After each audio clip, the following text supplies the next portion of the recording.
Muy, pero muy buenos días, amados hermanos. Que el Señor les continúe bendiciendo en este nuevo día. Gracias por acudir a esta cita y por disponernos para poder conocer más de nuestro Señor a través de la bendita palabra de Dios. Estamos viendo los tres testigos. Tres testigos que declararán en un juicio delante del trono de Dios, que es el juez justo, entendiendo que la justicia exige que cuando alguien es acusado se van a presentar pruebas irrefutables de que la persona es culpable o es inocente. En el caso de la humanidad, Dios va a presentar tres testigos. El primer testigo, que lo vimos en el video pasado, si ustedes no lo han visto, el video se llama No dejes en visto a Dios, y hablamos de que el hombre, el ser humano, ignora la creación de Dios como una revelación de su poder, de que Dios verdaderamente existe. También hablamos de la ira de Dios, que siempre ha sido mostrada, y es esa ira que se revela contra la impiedad, contra la injusticia, contra la humanidad, y digamos las cantidades de juicios que Dios ha enviado que nos muestran que Dios verdaderamente existe. Ese es el primer testigo. Y el segundo testigo lo vamos a ver hoy. Pero antes que nada, acompáñenme a orar. Señor bueno, gracias por tu palabra, por el tiempo que nos das de meditarla, de escudriñarla, de saber que te podemos conocer a través de ella, Dios. Ayúdanos, Señor, aún con este estudio, a que podamos contemplarte, pero también entender esa gran comisión de dar a conocer tu nombre a otras personas, Señor. Oramos dándote a ti la gloria por siempre. Amén. Acompáñenme a Romanos capítulo 1 y hoy vamos a estudiar desde el versículo 21 al 23. Romanos capítulo 1, versículos 21 al 23. Ya vimos el primer testigo y hoy vamos a conocer a nuestro segundo testigo. El versículo 21 comienza diciendo, pues habiendo conocido a Dios, habiendo conocido a Dios. Esa expresión nos habla de nuestros antepasados. Es por eso que el devocional le hemos titulado Yo no lo sabía. Yo no lo sabía. ¿Por qué? Pues porque mis antepasados no me lo contaron. El segundo testigo que Dios trae a colación son nuestros antecesores. Esas personas que tuvieron un conocimiento de Dios, pero que no lo dieron a la siguiente generación. Nosotros sabemos por la Biblia que en Génesis capítulo 6 vino un gran diluvio. Noé y su familia, sus hijos, Sem, Cam y Jafet, entraron al arca con sus esposas, de manera que 8 personas se salvaron. Esas personas salen del arca después de haber visto y haber contemplado la gracia de Dios, la misericordia de Dios, la compasión y la salvación de un Dios grande y todopoderoso. Salen y pues, ¿qué tenían que hacer? Esparcirse, poblar el planeta de nuevo, pero tenían algo en sus corazones, y es que pudieron conocer en base a la experiencia a nuestro Dios, ver su obra, ver la salvación a través de esta arca y poder contemplar la misericordia y la gracia de Dios. Pero tiempo después, ¿qué pasó con los descendientes de Sem, de Can y Jafet? Tristemente, ellos entraron en olvidarse, en dejar a un lado a Dios, y decidieron por su propia voluntad, le dieron la espalda a Dios y se fueron en su contra. Capítulo 11 de Génesis vemos que estaban construyendo y edificando una gran torre que dice que va a llegar al cielo. Esto con dos propósitos. Primeramente, pues el no ser esparcido, sino juntarse en una gran ciudad. Y lo segundo es pues dar adoración a las estrellas, al sol, bueno, una cantidad de cosas, porque toda esta edificación, dicen algunos historiadores, tenía una connotación de idolatría, de tener un templo allá en la cúspide y que ellos fuesen recordados por estas grandes cosas que estaban haciendo. Entonces, el conocimiento de Dios, pues no fue comunicado de Semcan y Jafet a sus siguientes generaciones, se fue olvidando, se fue olvidando, se fue olvidando, hasta que llegó el punto en que la humanidad le dio totalmente la espalda a Dios. Tristemente, fueron en contra de un principio bíblico que está en Deuteronomio capítulo 6, que nos habla de que nosotros debemos dar a conocer a nuestros hijos al Creador, que les hablemos a ellos cuando nos levantamos, cuando vamos caminando, cuando estamos comiendo, en todo momento. Deuteronomio 6, 6 al 9, si ustedes lo quieren estudiar en casa, sería genial. Es una gran bendición también el ver que podemos transmitir a esa siguiente generación, a nuestros hijos, inculcarles el temor a Dios, que lo puedan conocer por experiencia y saber que Dios quiere tener una comunión con nosotros. Ese conocimiento debió haber pasado de generación a generación.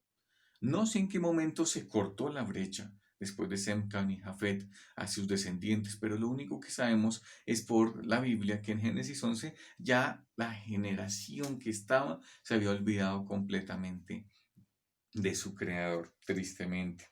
Nos sigue diciendo el versículo 21 de Romanos capítulo 1.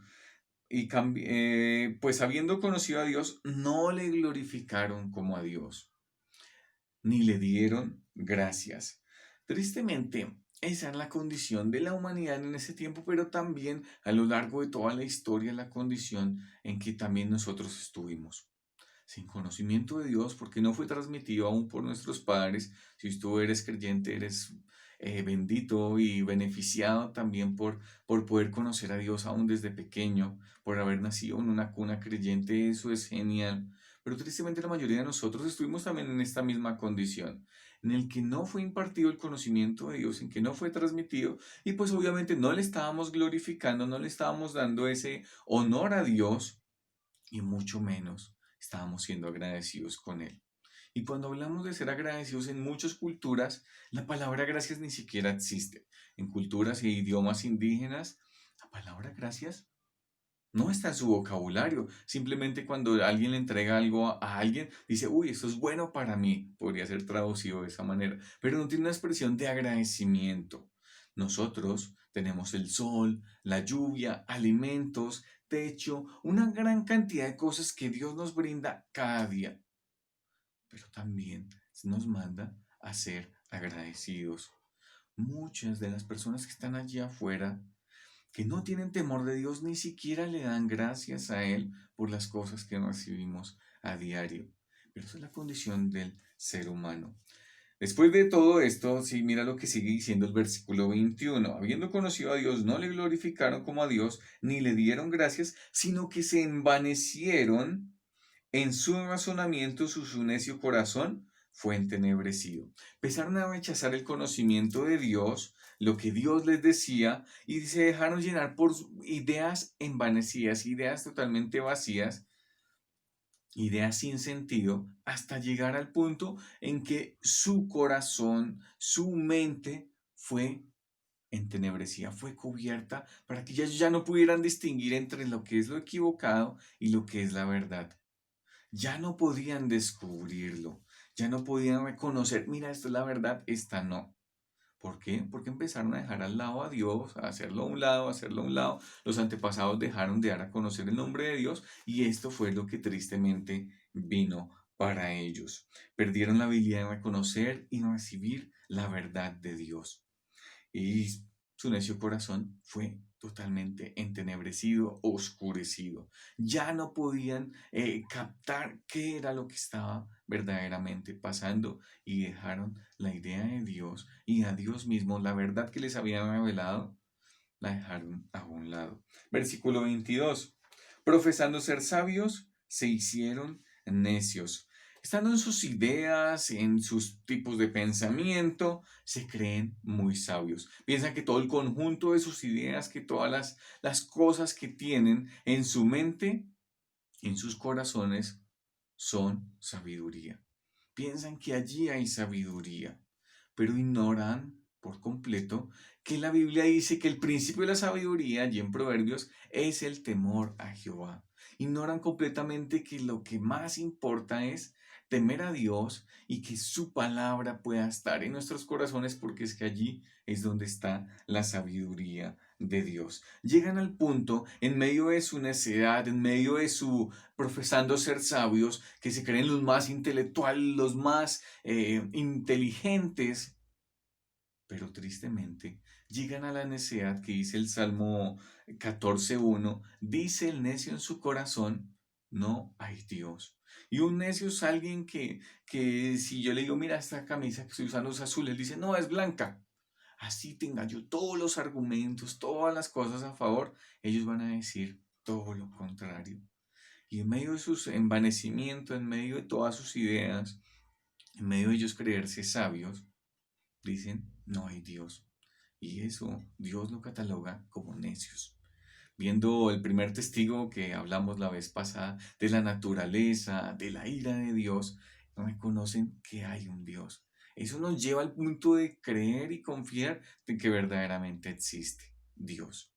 Pero tristemente, los necios, después de todo su envanecimiento, pues llegan al punto de que dicen, no hay Dios. Pero también, si tú has confiado en Cristo como único y suficiente Salvador, eres un hijo de Dios, en ocasiones nosotros también podemos profesar ser sabios, pero actuar como necios, diciendo, como dice allí en la palabra, que podemos apoyarnos en nuestra propia prudencia. Y creemos que estamos tomando buenas decisiones, pero estamos dejando a un lado a Dios. Estamos excluyendo a Dios en medio de áreas vitales en nuestra vida. De pronto nos manejamos por nuestra propia cuenta en ciertas áreas. Imagina que nuestra vida es como una casa. Y la casa tiene habitaciones, tiene un cuarto, tiene la cocina, tiene el baño, tiene la sala comedor, el patio y una serie de habitaciones. Pero cuando Dios dice, mira, yo quiero entrar a tu cuarto, y de pronto ese cuarto puede simbolizar nuestra área sentimental, tú dices, no, uy, aquí no vayas a entrar, esto lo manejo yo. O de pronto la sala comedor sea tu área laboral, tu área laboral. Tú dices, no, señor, aquí no entras, esto lo manejo yo. En ocasiones podemos actuar de esa manera. Podemos decirle a Dios, no te metas en mi vida. Y no reconocemos que Dios es Señor en nuestras vidas. No entendemos el señorío de Dios y que también Él domina sobre nuestras vidas porque lo hacemos a un lado o lo frenamos para que no obre en nuestras áreas de nuestra vida. Tristemente a veces podemos hacer así y actuar en nuestra propia y humana sabiduría sin tener en cuenta a Dios, a la palabra, a la oración, al consejo de nuestros hermanos. Entonces también es una invitación para nosotros a no creernos muy sabios por nuestra propia prudencia, por nuestra propia inteligencia, sino buscar la sabiduría, incluir a Dios en nuestros planes. Versículo 23 que nos sigue diciendo, dice, y cambiaron la gloria del Dios incorruptible en semejanza de imagen de hombre corruptible, de aves, de cuadrúpedos y de reptiles.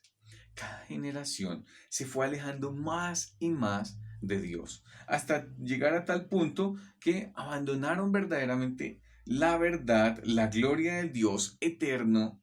¿Y sabes qué hicieron? Empezaron a tallar imágenes, a hacer sus propios ídolos y decir que ahí estaba Dios. Decir, esto es Dios. Lo hicimos con nuestras propias manos, pero esto es Dios. Y empezaron a adorar. Y llega el versículo 23 y nos dice que son imágenes de animales, de cuadrúpedos, de reptiles. Tristemente, el hombre se humilla y llega a la insensatez de adorar insectos, de adorar animales, antes que darle la gloria al Creador. Cada uno de nosotros muy seguramente estuvo bajo esta condición de idolatría, bajo esta condición de ver la ira de Dios, de ver la naturaleza y negar su existencia. Pero ya hemos visto dos testigos que darán su testimonio delante del trono de Dios en contra de todos los que no creen. Entonces queda una invitación. Si tú, amigo, nos ves por primera vez o estás viendo estos videos y no has tomado una decisión por Cristo, pues queda la invitación para que le puedas conocer, para que delante de ese juicio de Dios puedas presentarte inocente, no por tus obras, sino por la obra de Cristo en la cruz, porque Él vino a este mundo a pagar una deuda que nosotros teníamos. Si ya has creído, entonces también es para que demos a conocer el nombre de Dios a la siguiente generación, a otras personas, que no termine el conocimiento de Dios y se ha cortado con nosotros, sino que podamos dar a conocer a la siguiente generación y a otras muchas más personas acerca del temor a Dios. Pero también, si tú, amigo, eres y un hijo de Dios y ya has tomado una decisión por Cristo, Pues no nos creamos muy sabios, busquemos la sabiduría en la palabra, tengamos en cuenta a Dios en cada área de nuestras vidas. No lo aislemos, no lo hagamos a un lado, como lo ha hecho la humanidad a lo largo del tiempo, sino incluyámoslo y preguntémosle al Señor qué quieres en medio de esta situación. Señor, ¿qué quieres que aprenda en esta decisión? ¿Qué quieres que yo haga? Señor, ¿qué quieres que yo estudie? ¿Qué puedo hacer en medio de esta situación? Pero también a ser agradecidos. Nuestros antepasados no le dieron gracias a Dios por todas las cosas que nuestro buen y sabio Dios y Creador nos daba. Pero nosotros como creyentes, como hijos de Dios, debemos ser agradecidos con cada una de las cosas que Él nos brinda. Vienen pruebas, vienen dificultades, pero también vemos la fidelidad y la misericordia de Dios cada día al sostenernos, al cuidar de nosotros, al no permitir que en medio de las cosas y circunstancias difíciles pudiera haber sido peor. El Señor siempre está ahí con nosotros y la Biblia dice que todo obra para bien a los que le aman. Finalmente, nunca cambiar la gloria de Dios. Tristemente, la humanidad la cambia por ídolos tallados, por ídolos que el mismo hombre los fabricó. Y la Biblia es muy enfática en que no debemos adorar otra cosa que no sea Dios. Debemos adorar al Dios verdadero, al Dios grande, al Dios creador, al Dios de toda gracia y verdad. A Él es quien debemos estar adorando verdaderamente. Que el Señor nos ayude, que el Señor nos guíe y ya tenemos el segundo testigo. Próxima vez estaremos viendo nuestro tercer testigo, que es la conciencia. Señor bueno, gracias Padre por la bendición de tu palabra, por poderte conocer y contemplar y saber que eres un Dios justo. Ayúdanos y guíanos en todo este proceso también para que te podamos seguir dando a ti la gloria, las gracias por siempre, porque eres el único merecedor de todo ello, Señor. A ti la gloria por siempre en Cristo Jesús. Amén. Que el Señor les bendiga, hermanos. Hasta una próxima vez. Les extrañamos mucho y esperamos pronto vernos cara a cara.